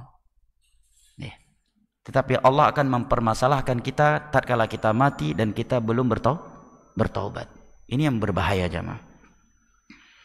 Ikhwanil kiram wa akhwati al-karimat, karena Allah tidak membebani kita kecuali dengan apa yang kita mampu, ya kan? Fattaqullaha mastata'tum. Bertakwalah kalian kepada Allah semampu kalian. Yang jelas Allah mengatakan wa kadzalika nuwallihim ba'dadh-dhalimin ba'dhan bima kanu yaksimun. Demikianlah kami berikan pemimpin-pemimpin yang zalim untuk mereka karena dosa-dosa mereka. Ada cerita lucu tapi lumayan nusuk ya untuk sebagian orang yang suka ya caci maki pemerintah. Pernah Ali bin Abi Thalib dikritik oleh sebagian rakyatnya. Kenapa di masa kamu ini rakyat seperti ini? Ya. Nggak ada yang taat kepadamu. Kenapa rakyat di masa kamu seperti ini? Ya. Dan kenapa pemerintahan di masa kamu seperti ini? Maka tidak seperti di masa Abu Bakar. Apa jawabnya Ali bin Abi Thalib? Kata Ali bin Abi Thalib, karena di masa Abu Bakar pemimpinnya seperti Abu Bakar dan rakyatnya seperti aku. Sedangkan di masa ini pemimpinnya adalah aku dan rakyatnya seperti kamu orangnya. Kata Ali bin Abi Thalib. Ya kan, sebagian orang nuduh pemimpin zalim, dia sambil ngerokok di depan bayinya. Adakah kezaliman yang lebih terang dari ini? La dharara wa la dhirar, ya kan? Gak boleh memudaratkan orang lain dan diri sendiri. Dia ngerokok di depan bayinya. Ya, nyetir mobil, dalam mobil yang ber-AC tertutup, dia ngerokok di dalamnya, istrinya, mertuanya, anaknya, bayinya. Terus teriak-teriak, pemerintah zalim banget nih sekarang. Subhanallah, dia sendiri korupsi. Ya. Buang sampah, ya, sembarangan. Hidupin musik sekeras-kerasnya, mengganggu tetangganya. Dan berbagai kezaliman yang lainnya. Nabi telah menyebutkan kaidah, Al-Quran dan hadis menyebutkan kaidah bagaimana kondisi kalian, seperti itulah kondisinya pemimpin kalian. Bahkan bisa jadi jemaah sebagian mereka nuntut khilafah ketika benar-benar khilafah ditegakkan justru nggak terima. Ketika Afghanistan, Syekh Jamilur Rahman hampir selangkah lagi menjadi presiden, seorang ulama sunnah yang mampu bersama kaum muslimin ba'dallah mengalahkan Rusia, Uni Soviet. Karena memang pejuang-pejuang di masa itu bertauhid. Bahkan sebagian tentara-tentara Rusia itu beli jubah, pakai jubah saking stresnya. Sedikit lagi beliau jadi presiden, ditembak oleh seorang yang bermanhaj Ikhwanul Muslimin. Jadi mana khilafah yang diinginkan? Sebagai orang nuntut khilafah, tapi dia sendiri berdusta atas nama Nabi SAW. Sering berdusta atas nama Nabi, jumpa Nabi dan sebagainya, ya, berdusta, membawa hadis-hadis palsu, cerita-cerita palsu, menuduh orang lain dengan tuduhan-tuduhan yang keji, bahkan menuduh negara sebagai negara Islam dengan tuduhan-tuduhan yang keji dan fitnah yang sangat keji. Kemudian teriak-teriak khilafah ya, apa yang kita inginkan? Masih main riba, ya, hukum musik haram aja nggak mau terima. Khilafah apa yang kita inginkan? Musik haram dengan ayat Al-Quran, hadis Nabi, kesepakatan para sahabat, para tabi'in, tabi'in, dan 4 imam mazhab. Khilafah apa yang diinginkan? Maka Syekh Al-Albani rahimahullah ta'ala, anggaplah kita hidup di akhir zaman yang sudah luar biasa rusaknya. Paling tidak kita fokus, ya ayyuhalladzina amanu qu anfusakum wa ahlikum nar. Khilafah, salat aja kagak. Ya kan, sebagian orang teriak-teriak cinta Nabi, dan ini fakta yang Nabi bicarakan. Dan saya kira semua jamaah melihatnya. Di sebagian tempat, masya Allah, ketika acara kenduri maulid, penuh membludak masjid, laki, perempuan, tua, muda. Adzan dikumandangkan, bubar, hilang jamaahnya. Bahkan yang lebih buruk lagi, mereka tetap lanjut makan, minum, dan duduk di teras masjid di dalam jamaah sedang sholat berjamaah, dan dia nggak ikut. Enggak ikut jamaah dan juga tidak sholat sendirian di rumahnya. Terus teriak-teriak khilafah. Nah, ikhwanil kiram wa akhwati al-karimat, ada sebuah ayat dalam surat Al-Maidah. Syekh Al-Albani seringkali mengulang-ulangi ayat ini dalam silsilatul huda wan nur. Ini penting untuk kita jadikan sebagai prinsip hidup, terkhusus kita yang di sebuah zaman di mana fitnah, syubhat, syahwat dan kerusakan manusia luar biasa sudah. Allah Jalla wa Ala berfirman, ya ayyuhalladzina amanu alaikum anfusakum la yadhurrukum man dhalla idza ihtadaitum. Wahai orang-orang yang beriman, apabila kebanyakan manusia telah sesat dari jalan Allah, alaikum anfusakum, jaga baik-baik dirimu. Banyaknya manusia yang sesat dari agama Allah, jangan sampai membuatmu juga ikut sesat. Di dalam hadis yang diriwayatkan oleh Imam Muslim dari Abu Hurairah radhiyallahu an, Nabi bersabda, "Badir bil a'mali fitana ka qit'il lailil muzlim yusbihu ar-rajulu mu'mina wa yumsi mu'mina wa yumsi kafira wa yumsi mu'mina wa yusbihu kafira yabi'u dinahu bi'aradin minad dunya." Segeralah kalian beramal di masa yang sudah penuh fitnah. Syirik bertebaran, bid'ah luar biasa, maksiat zina, prostitusi, perjudian dan berbagai maksiat lain. Segeralah kalian beramal di masa yang sudah seperti itu. Karena fitnah itu kalau sudah tersebar, dia bagaikan potongan-potongan malam yang sangat gelap. Di pagi hari dia masih mukmin, di sore harinya dia sudah kafir. Ada juga dari umatku di sore harinya masih mukmin, tetapi di pagi harinya dia sudah kafir. Ini sudah Nabi beritakan jauh hari sebelum beliau wafat. Apa sebab utama yang membuat umat Nabi SAW murtad? Nabi sebutkan sebab utamanya, yabi'u dinahu bi'aradin minad dunya. Dia menjual agamanya demi secuil daripada dunia ini. Baik, ikhwan al-kiram wa akhwati al-karimat rahimani Allah wa iyyakum wa baraka fikum. Pertanyaan berikutnya, dulu ketika ana berhaji, karena kejahilan ana memutuskan untuk tidak mencium Hajar Aswad karena takut melakukan kesyirikan. Walaupun ana mengetahui mengenai hadis Umar radhiyallahu anhu tersebut, bahkan ana melarang ibu ana untuk menciumnya. Apakah ana berdosa ketika ketakutan atas kelemahan hati ana sehingga ana tidak menciumnya dan melarang ibu ana atas alasan tersebut? Barakallahu fik. Yang pertama, Allah berfirman di dalam surat Al-Ahzab, la junaha alaikum fima akhta'tum bihi walakin ma ta'ammadat qulubukum. Allah tidak akan memperkarakan kalian atas pelanggaran-pelanggaran agama yang kalian lakukan karena belum tahu ilmunya. Nah, demikian juga hadis Nabi SAW bahwa Allah memaafkan umat beliau karena 3 hal: lupa, terpaksa, dan karena belum tahu. Yang kedua, mencium Hajar Aswad hukumnya sunnah dari sunnah tawaf. Dan yang anak ketahui hanya disunahkan tatkala sedang tawaf. Adapun dengan sengaja menciumnya, wallahu alam, saya tidak mengetahui ada sunnahnya. Nah, saya tidak mengetahui bukan berarti tidak ada, karena yang tidak saya ketahui jauh lebih banyak daripada apa yang telah saya ketahui. Ya, yang saya ketahui tidak ada anjuran mencium Hajar Aswad kecuali ketika sedang tawaf atau setelah selesai tawaf, selesai salat sunnah 2 rakaat sebelum berangkat ke Safa. Dianjurkan kita untuk kembali ke Hajar Aswad untuk menciumnya. Ini juga salah satu dari sunnah setelah tawaf. Nah, adapun selain itu wallahu alam. Kemudian apalagi di masa sekarang, ya, jika ini adalah wanita maka sangat tidak dianjurkan terus jepit-jepit ya badannya dengan kaum laki-laki. Bahkan pernah terjadi di masa Aisyah radhiyallahu anha, seorang wanita dengan penuh bangga menyampaikan kepada ibunda kita Aisyah radhiyallahu anha telah mencium Hajar Aswad. Maka ibunda kita Aisyah radhiyallahu anha mengatakan, kaum mencium Hajar Aswad di tengah-tengah kerumunan kaum laki-laki? La ajarakillah, semoga Allah tidak memberimu pahala. Karena mencium Hajar Aswad hukumnya sunnah, sedangkan menempelkan tubuh ke lawan jenis hukumnya haram. Nah, baik. Di sini ada pertanyaan, mohon izin bertanya 2 pertanyaan. Ustadz, apakah jihad yang dilakukan oleh saudara-saudara kita di Palestina saat ini sama dengan yang dilakukan oleh Nabi dan para sahabatnya hingga khilafah Umar bin Khattab dahulunya dalam pembebasan Masjidil Aqsa? Jawabannya, akhi barakallahu fik, seandainya dikatakan syar'i, Anda akan berangkat atau masih tetap tidur di Bintaro malam ini? Hah? Kalau dikatakan jihad, Anda malam ini tidur di Bintaro atau akan berangkat? Sekarang sebagian orang di media teriak-teriak jihad, jihad, jihad, sholat subuh aja nggak bangun. Ya, Save Palestine, donasi 100.000 aja nggak berani dia sedekahkan untuk mereka. Dia lebih mau beli tiket nonton konser kaum LGBT daripada bantu Palestina. Ya, teriak Save Palestine, free Palestine, setelah itu nonton konser kaum LGBT. Yang sekarang perlu kita fokuskan, kata para ulama, bahwa saudara-saudara kita mereka dibantai. Mereka dibantai oleh kaum Yahudi. Ini yang perlu kita fokuskan.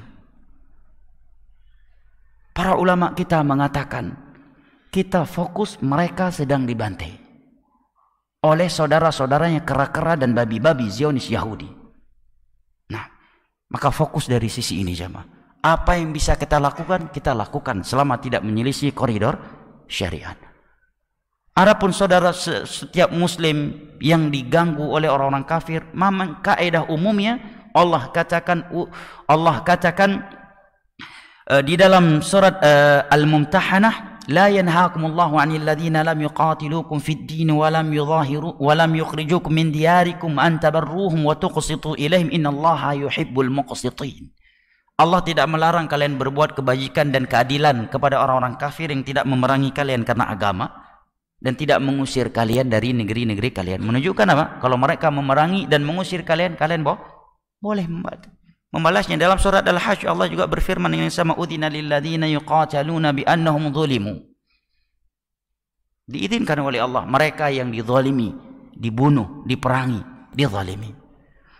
Hanya saja untuk menyeru, kemudian melakukan suatu tindakan besar, ini membutuhkan pertimbangan yang sangat besar, dan hanya penguasa dan ulama-ulama besar, ulama-ulama kibar yang berilmu dan bertakwa kepada Allah yang bisa mempertimbangkan maslahat dan mafsadat dari berbagai sisinya. Karena membantu orang perang itu tidak seperti membantu tetangga ngaduk semen jemaah. Ada fikihnya. Kita cukup fokus apa yang bisa kita lakukan untuk saudara-saudara kita di Palestina, yang pasti bisa kita lakukan dan pasti bermanfaat. Apa? Setiap muslim mampu melakukannya dan pasti bermanfaat. Apa? Doa. Makanya saya juga heran tadi, maghrib dan isya kok nggak ada kunut nazilah. Pemerintah sudah menyeru melalui menteri agama, dan pendapat yang kuat juga kunut nazilah nggak mesti ada izin dari pemerintah. Karena Abu Hurairah pernah melakukan kunut nazilah, mempraktekkannya di hadapan para sahabat, dan beliau bukan penguasa saat itu, sebagai rakyat biasa. Apalagi di Indonesia memang menteri agama sudah menyuruh kan, setahu ana. Nah, kunut nazilah. Dan walillahil hamdu wal minnah. Ana sebelum pemerintah Indonesia menyuruh kunut nazilah, ana sudah melakukan kunut nazilah ketika menjadi imam di mushola komplek ana di Aceh. Nah, kunut nazilah ya akhi.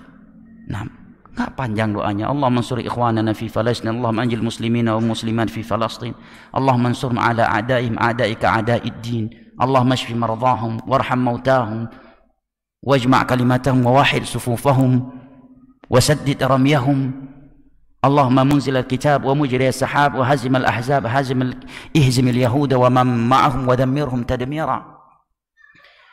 Yang kedua jamaah yang dimuliakan Allah, mengirimkan bantuan yang bermanfaat dan sampai kepada mereka melalui orang-orang yang amanah. Nah, kita fokus dengan hal-hal yang bisa kita lakukan bermanfaat untuk saudara-saudara kita.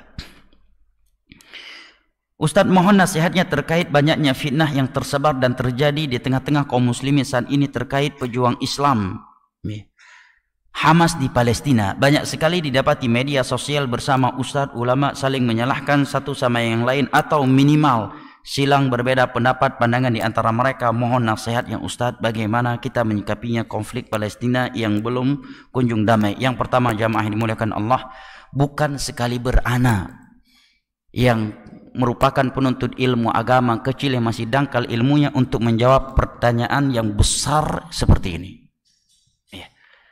Saya hanya bisa memberikan nasihat untuk diri ana dan antum semua. Apa yang telah ana ketahui dari para ulama dalam masalah ini, kita fokus saja dengan apa yang bermanfaat. Sebagian masyayikh yang mengatakan sekarang bukan saatnya mencari siapa yang salah, siapa yang salah. Tapi tidak ada masalahnya jika seorang menjelaskan sesuatu penyebabnya untuk dijadikan sebagai pembelajaran, maka tidak mengapa. Tapi hari-hari ini beberapa masyayikh yang ana ketahui, mereka nasihati kita fokus membantu kaum muslimin. Karena untuk menyatakan si fulan sebabnya, ini sebabnya, ini sepertinya tidak memberikan manfaat buat saudara-saudara kita di Palestina. Nah, tidak memberikan manfaat untuk saudara-saudara kita di Palestina. Kita fokus dengan membantu mereka, mendoakan mereka. Terlepas penyimpangan-penyimpangan Hamas yang telah dijelaskan oleh para ulama, bukan ana. Syekh Muqbil rahimahullah yang telah wafat, Syekh Al-Albani, dan masyayikh-masyayikh yang lainnya. Dan sudah ada pejuang-pejuang yang luar biasa sebelum Hamas di Palestina. Namun sekali lagi bukan ini saat membahas itu. Sekarang saudara-saudara kita dibantai, dibombardir. Wanita-wanita hamil dibunuh, anak-anak kecil dibunuh, dibombardir, tempat-tempat ibadah dihancurkan, rumah-rumah sakit dibombardir. Kita fokus dengan itu. Ya. Hati mana yang tidak punya kasih sayang dalam melihat hal yang seperti ini, jamaah? Luar biasa kerasnya hati seseorang tatkala dia setiap hari melihat berita, melihat video, fakta jelas benar-benar kaum muslimin berdarah-darah, berlumuran darah, dibom, dibunuh, dibantai, disiksa, ditangkap, kemudian ditawan, disiksa, kemudian ditelanjangi. Lantas Anda berbicarain begini hal-hal yang tidak bermanfaat dan justru bisa menyedihkan saudara-saudara kita di Palestina. Lihat bagaimana para ulama ketika timbul fitnah. Apakah Syekh Fauzan sebagai bimbas masa ini beliau fokus membicarakan hal-hal yang tidak bermanfaat terkait Palestina? Enggak. Lajnah daimah, ulama-ulama senior tua renta di Masjid Nabawi, Masjidil Haram, mereka fokus membahas hal-hal terkait Palestina yang tidak memberikan faedah untuk Palestina, tidak menguatkan mereka. Enggak. Mereka fokus dengan hal yang bermanfaat, kunut nazilah, doa, donasi dan sebagainya. Nah, lihat bagaimana para ulama kibar berbicara dan bersikap. Jangan melangkahi mereka. Terkadang gara-gara sebagian dai, statement-statement dia membenturkan dakwah sunnah ini dengan orang awam yang belum bisa menerima pembahasan itu. Sehingga dianggap dakwah sunnah ini ya pengkhianat, pengecut dan sebagainya. Suka membenturkan dakwah sunnah dengan orang awam. Ada ucapan-ucapan memang sebagian besarnya benar. Tapi bukan di media tempat menuangkannya. Bukan di depan orang awam dia membicarakannya. Bukan di podcast-podcast media dia membicarakannya. Itu cukup di kalangan penuntut ilmu agama. Karena kondisi yang sedang tidak tepat. Akhirnya dakwah sunnah secara umum menjadi bahan caci makian orang awam. Nah, biasa yang seperti ini adalah kurang gurunya. Atau kurang lama nuntut ilmunya. Ya. Atau wallahu a'lam bishawab, banyak barang haram yang masuk ke mulutnya. Nah, Idin bertanya, Ustadz, bagaimana hukumnya stiker WA? Karena kebanyakan saat kita salam malah dibalas stiker. Saat berdoa malah dikirim stiker. Apabila stiker itu adalah tulisan, maka tulisan mengambil hukum ucapan. Tulisan mengambil hukum ucapan. Apa berdalilnya? Surat Nabi. Surat Nabi, kemudian surat para sahabat sesama mereka, para umarok di masa itu ke gubernur-gubernur mereka mengucapkan assalamualaikum min fulan ila fulan, nanti dibalas lagi waalaikumsalam warahmatullah. Ya, dan stiker kan tulisan. Nah, apabila tulisannya misalkan assalamualaikum warahmatullahi wabarakatuh, stiker yang antum pilih berarti yang sama, waalaikumsalam warahmatullahi wabarakatuh. Karena kaidah dalam menjawab salam, wa idza huyyitum bi tahiyyatin fahayyu bi ahsana minha aw rudduha. Kalau diberikan salam maka balas dengan yang sama atau lebih bagus dari itu. Kalau salamnya assalamualaikum, minimal kita jawab waalaikumsalam. Enggak boleh cuma waalaikum. Ya? Baik, maka dipilih stiker yang sempurna. Wallahu taala alam bishawab.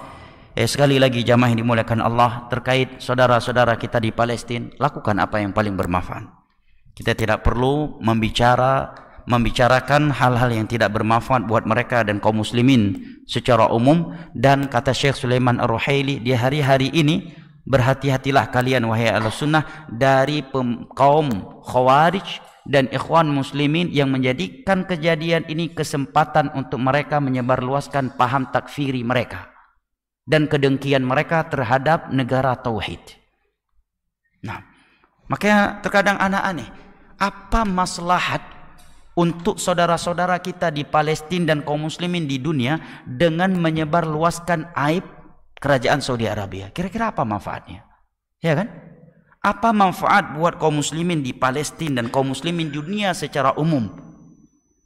Apa manfaat buat mereka apabila kita berhasil menanamkan kebencian di dalam hati mereka terhadap kerajaan Saudi Arabia? Apa manfaatnya buat Islam dan kaum muslimin umumnya, untuk Palestina khususnya, seandainya benar di sana ada kemaksiatan? Tetapi coba cek Cek dengan hati yang jujur, negara manakah yang paling besar memberikan bantuan dari puluhan tahun yang lalu untuk Palestina? Suriah. Bahkan Aceh juga. Ketika tsunami, komplek dibangun oleh Saudi Arabia, oleh Kuwait, oleh Qatar, itu diberikan percuma-cuma, tidak ada syarat apapun. Saudi juga memberikan satu rumah sakit, namanya Raja Nef, gubernurnya Riyadh saat itu beliau. Satu rumah sakit beliau hibahkan untuk kampus Unsyah di Aceh. Dan seorang dokter juga memberitahu kepada ketika tsunami, Saudi Arabia menghadiahkan sebuah alat medis di mana di Indonesia waktu itu cuma ada beberapa rumah sakit yang memiliki alat itu. Dan Aceh sudah memilikinya, hadiah dari Saudi Arabia. Hibah. Nah, luar biasa. Kita tidak membela kemungkaran Saudi Arabia. Kemungkaran tetap mungkar. Itu di Riyadh ada acara musik. Ya akhi, Ahlus Sunnah dakwah yang paling keras mengharamkan musik. Nah kalau anda berpendapat musik itu halal, kenapa harus mempermasalahkan itu? Kan musik halal. Ya kan? Betul enggak?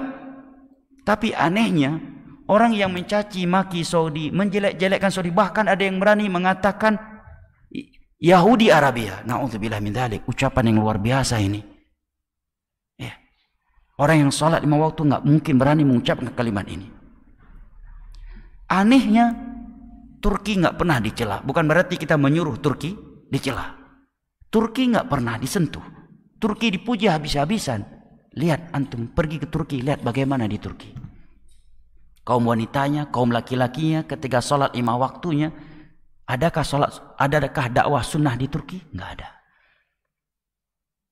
Coba antum berani bawa kitab Syekh Muhammad bin Abdul Wahab Al-Usul Tsalatsa, matan kitab Tauhid di negeri Turki. Kuburan yang dikeramatkan selain Allah itu luar biasa banyaknya. Nah, tarekat-tarekat di Saudi, seburuk-buruknya Saudi, tidak ada kuburan yang lebih dari 1 jengkal di Saudi. Seperti perintah Nabi. Bahkan semua raja Saudi yang telah meninggal dunia, kuburannya tidak diketahui yang mana. Nggak ada namanya. Sama dengan kuburan rakyat jelata. Nggak ada kuburan yang disembah selain Allah. Nggak ada acara bid'ah. Mungkin Saudi akan dipuji habis-habisan kalau di sana sudah ada maulid, sudah ada perayaan Isra Mi'raj. Ya, sudah ada lagu gambus dalam Masjid Nabawi dan Masjidil Haram.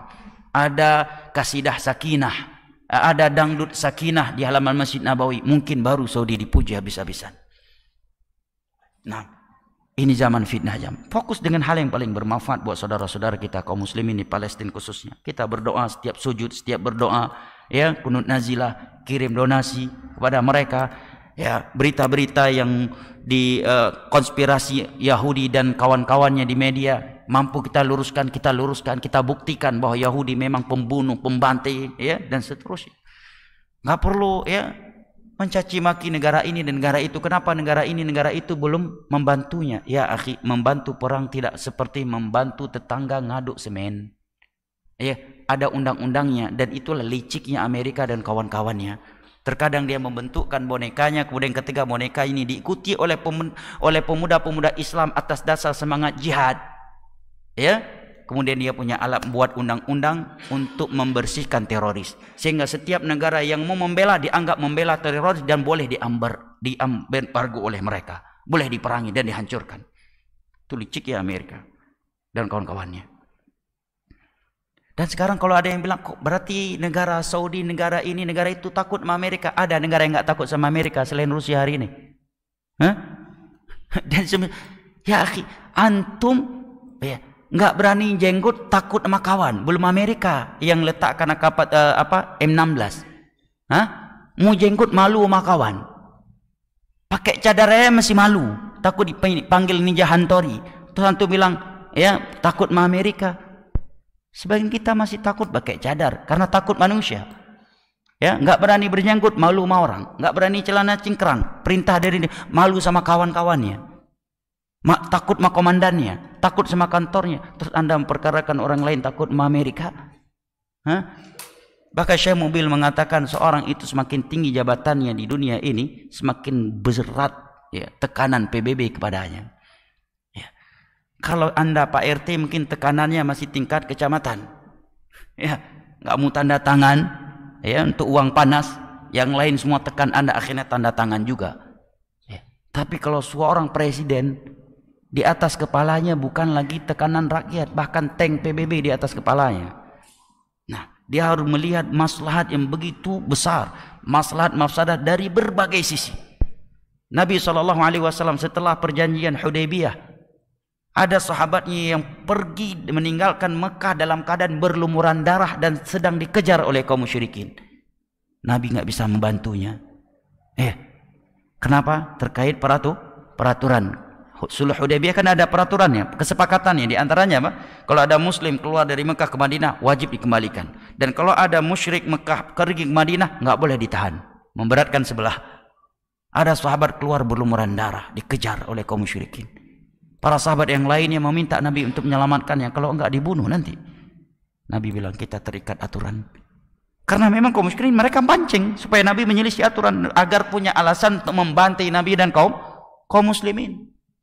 Artinya di sini ada pertimbangan maslahat dan mafsadah. Bukankah Nabi dengan mata kepala yang melihat Bilal disiksa oleh majikannya di Mekah?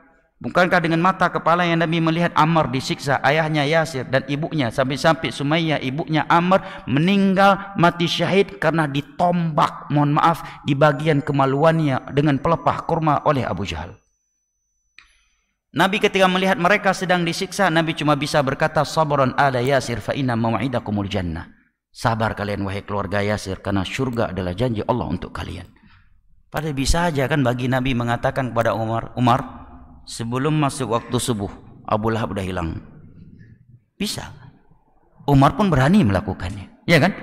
Ada Hamzah lagi. Hamzah, Abu Jahal, urusan kau lah itu.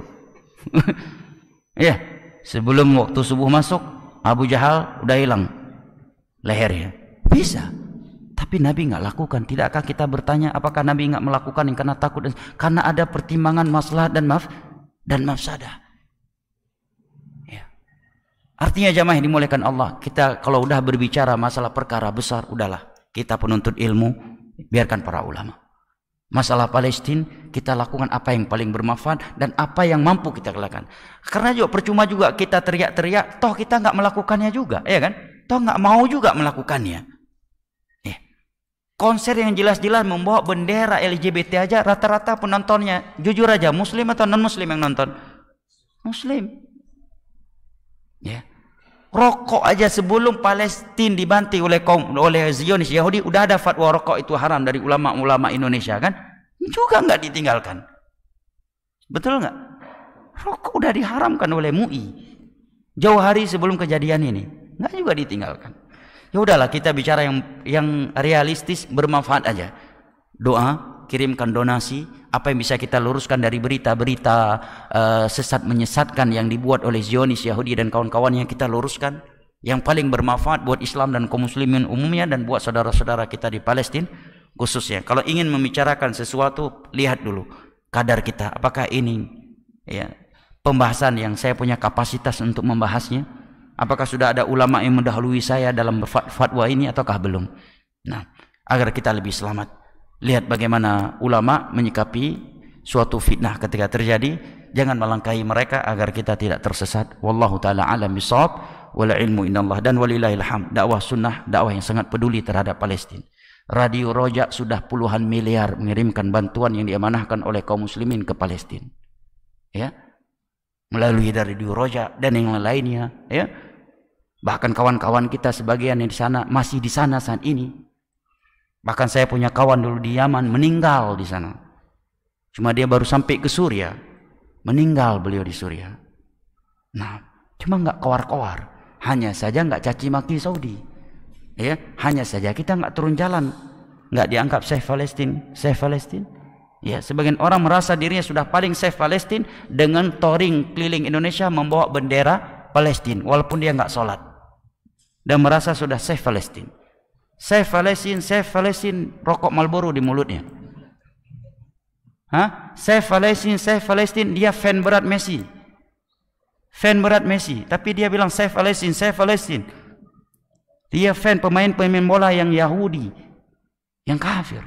Safe Palestina, dia berlangganan tetap film Hollywood di Netflix. Safe Palestina, free Palestine. Dia malam nonton film Hollywood. Nah, keluar masuk dugem, keluar masuk karaoke. Salat enggak. Manfaat apa yang bisa kita berikan? Coba bayangkan jamaah, seandainya jumlah kaum muslimin di rumah-rumah Allah pada salat 5 waktu seperti jumlah mereka pada salat Jumat. Atau jumlah mereka pada salat Jumat seperti jumlah mereka ketika nonton konser, ketika mereka nonton bola, ketika mereka demo. Tentunya kaum muslimin sangat disegani. Enggak mungkin ada orang-orang yang seperti Abu Duda dan yang semisal dengannya di Indonesia ini. Enggak mungkin ada orang seperti Abu Duda dan yang semisal dengannya di Indonesia ini. Abu Duda. Tak mungkin ada, ya kan? Tapi sekarang berani. Kenapa? Jumlah kaum muslimin. Bahkan sebagian konser di samping masjid. Konsernya penuh.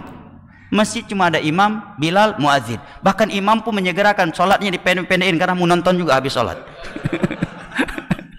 Allahul musta'an. Akhir zaman juga.